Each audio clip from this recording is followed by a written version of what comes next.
No final da aula passada, eu apresentei a vocês 3 projetos de como deveria ser o Oriente Médio depois da derrota do Império Turco Otomano. Vocês devem se lembrar que esses projetos foram apresentados a diferentes sujeitos e que eram contraditórios esses projetos. Ou seja, se apresentava 3 projetos contraditórios entre si a agentes com interesses diversos. O primeiro projeto, de certa forma, era pautado nas ideias liberais, wilsonianas. As ideias, por exemplo, de autodeterminação dos povos. Prometia-se aos árabes a independência após o fim do Império Turco Otomano. Mas não estava na pauta a questão da formação de um Estado judeu na região. O segundo projeto se constituía numa declaração, a chamada Declaração de Balfour, e era um compromisso britânico com a formação de um Estado judeu na Palestina. O terceiro projeto era um acordo de 1916, acordo Sykes-Picot, um acordo franco-britânico, onde os franceses e os britânicos dividiam entre si o território do Oriente Médio. Qual desses 3 projetos seria colocado em prática? Essa foi a pergunta final da nossa última aula. Embora o acordo de Sykes-Picot tenha sido assinado em 1916, as discussões não pararam por ali. Franceses e britânicos não chegavam a uma conclusão definitiva de quais territórios ficariam sob a tutela de um ou do outro. Em 1920, se alinhavou mais ou menos um acordo definitivo, que seria assinado na Conferência de San Remo. Mas em 1922, que a recém-criada Liga das Nações, ou Sociedade das Nações, vai deliberar acerca dos territórios que seriam destinados aos britânicos, a Transjordânia e a Palestina. Aos franceses, ficaria destinado a Síria e o Líbano. Veja como ficou o mapa da divisão. Enquanto o acordo era secreto, não criava grandes atritos com os árabes. A esperança dos árabes ainda existia de que eles fossem realmente ter independência. Mas, após a Revolução Russa de 1917, os russos que haviam participado da assinatura do acordo, pois faziam parte da Tríplice Entente, agora já não tinham mais compromissos com a Tríplice Entente. Os russos haviam saído da guerra em 1917, após a Revolução de Outubro. E Lenin começava a transformar a Rússia em um país socialista. A partir daí, Lenin vai divulgar o acordo de Sykes-Picot. E as rivalidades começam, porque os árabes começam a se sentir traídos. É claro que quando falamos de árabes, normalmente se tem a ideia de que eles são um povo monolítico. Isso não é verdade. Aquela região era habitada por povos de diferentes características, por diferentes linhagens familiares, com diferentes culturas, alguns inclusive com línguas diferentes. Os principais povos árabes daquela região e que vão participar da guerra ao lado dos britânicos são os sauditas e os hashemitas. Os principais líderes que lutaram ao lado dos britânicos são Ibn Saud, que vai dar depois origem à Arábia Saudita, e Ibn Hussein, que era o hashemitas. Esses 2 líderes vão ficar insatisfeitos com o desenrolar dos acontecimentos. E a pressão vai ser muito grande. A ameaça de uma revolta árabe é verdadeira e os britânicos precisam resolver essa questão. E é nesse contexto de tentativa de resolver essas pendências com os ex-aliados que vai se formatar o modelo de grande parte do que nós conhecemos do Oriente Médio. Um dos filhos de Ibn Hussein, Faisal, era um grande herói, tinha participado de praticamente todas as lutas contra o Império Turco-Otomano na região. Havia ajudado na conquista de Jerusalém e estava vivendo em Damasco. Quando os franceses assumem aquela região da Síria, ele acaba sendo expulso de Damasco e vai se exilar em Londres. A insatisfação é grande e os britânicos precisam dar uma resposta. É nesse contexto que 3 regiões dali da Mesopotâmia são doadas para Faisal. Quais regiões são essas?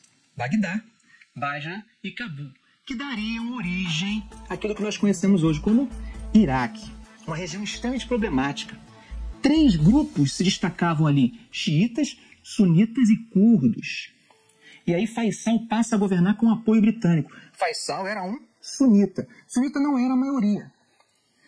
A maioria eram xiitas, mas vai ser os sunitas que vão passar a governar o Iraque. Esse modelo da minoria governando vai perdurar na história do Iraque até Saddam Hussein. Para o outro filho de Ibn Hussein, um emir, Abdullah Ibn Hussein, os britânicos dão a região chamada de Transjordânia, um território criado pelos britânicos que corresponde mais ou menos ao que é hoje a Jordânia. Já os sauditas vamos ter em Saúde, com apoio britânico, a conquista daquela região que nós conhecemos como Arábia Saudita hoje. Vocês lembram das Aliás? Ao longo desse mandato britânico, que é consolidado na década de 20, você tem o crescimento das Aliás e a garantia dessas Aliás. A insatisfação dos árabes começa a ser crescente. Por quê? A população judaica está crescendo na Palestina. Para vocês terem uma ideia, entre 1922 e 1932, o percentual de população judaica na Palestina cresce de 11% para 17%. As Aliás só aumentam. E as insatisfações árabes também. No final da década, em 1929, nós tivemos um grande massacre. O famoso massacre de Hebron, também chamado de Pogrom de Hebron. Nesse massacre, que teve dezenas de judeus mortos, incluindo crianças, mulheres, idosos, ele teve um grande efeito na opinião pública mundial e, principalmente, entre os colonos. Mas de quem era a responsabilidade de defender os judeus na Palestina? Era dos britânicos. Mas parece que os britânicos não estavam sendo bem-sucedidos nessa tarefa. Para dar um exemplo, em Hebron existia apenas um policial britânico quando aconteceu o massacre. Essa preocupação entre os judeus quanto à sua própria segurança já existia. Em 1920 havia sido criado a Haganah. Haganah, uma espécie de milícia judaica. Ela tinha o objetivo de ajudar os britânicos na sua proteção, ou seja, era uma espécie de autodefesa. A Haganah teve uma importância muito grande na constituição do Estado de Israel. A Haganah é considerada, inclusive, a base para a formação futura das forças de defesa de Israel, incluindo aí o Mossad. Mas se a Haganah tinha como objetivo uma autodefesa, ajudar os britânicos na proteção aos judeus, a partir do massacre de Hebron, começa a haver algum racha dentro da Haganah. Alguns membros da Haganah começam a achar que os britânicos não são mais aliados, são inimigos. E aí já começa a se pensar numa luta não apenas para defender os judeus diante dos árabes, mas para defender os judeus diante dos árabes e dos britânicos. E é nesse contexto que vão surgir dois grupos saindo da Haganah. E esses dois grupos são o Irgun, de Menachem Begin, e o Lishi, de Avraham Stern. Esses dois grupos, diferentes da Haganah, agora consideram os britânicos como inimigos. Ao longo de toda a década de 30, nós tivemos um grande movimento de árabes contra os britânicos. Os interesses já não estavam mais conciliados. O primeiro-ministro Chamberlain, preocupado com as questões que se avizinhavam em toda a Europa, principalmente na segunda metade da década de 30, o início já da expansão do nazismo e da Segunda Guerra Mundial, ele acaba se preocupando em garantir uma certa estabilidade para a região. E é nesse contexto que ele vai lançar o famoso Livro Branco. O Livro Branco advertia que a continuidade ilimitada da imigração, ou seja, das aliás judaicas para a Palestina, iria levar a uma situação onde os britânicos precisariam manter a ordem na região através do uso da força. A partir daí, os britânicos começam a limitar as aliás. Criam cotas, como por exemplo, de 10 mil judeus ao ano. Essas cotas, na verdade, eles estão impedindo ou atrapalhando o projeto de formação de um lar judeu na Palestina. Um dia depois da publicação do livro, houve manifestações em toda a região. Judeus se manifestaram, o Irgun foi para as ruas, começou a explodir pontes, um soldado britânico foi morto, a situação realmente estava seríssima.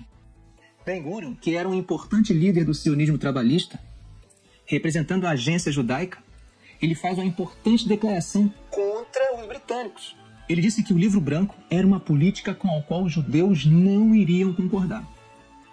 E que a luta contra a insatisfação judaica poderia ser tão desconfortável para os britânicos quanto havia sido a luta contra a revolta árabe. Enquanto isso, o Irgun bombardeava prédios de repartições britânicas na Palestina, fazia atentados contra linhas férreas, ou seja, a situação virou um caos. Como consequência das situações, nós temos imigração clandestina, intervenção na Haganah, onde os locais de treinamento são invadidos, as armas são apreendidas. E aí qual a reação? A reação é que começa a haver uma convocação obrigatória entre os judeus, só que um alistamento clandestino, onde todos de 18 a 35 anos, homens e mulheres, deveriam se alistar. A situação realmente começa a ficar fora de controle. Até que em 22 de julho de 1946, a sede do governo britânico na Palestina, que ficava no hotel King David, é bombardeada. Sofre um atentado. Esse atentado praticado pelo Irgun, sob a liderança de Menachem Begin. 91 pessoas morrem. Qual seria a reação britânica a esse ataque terrorista? Ficamos por aqui.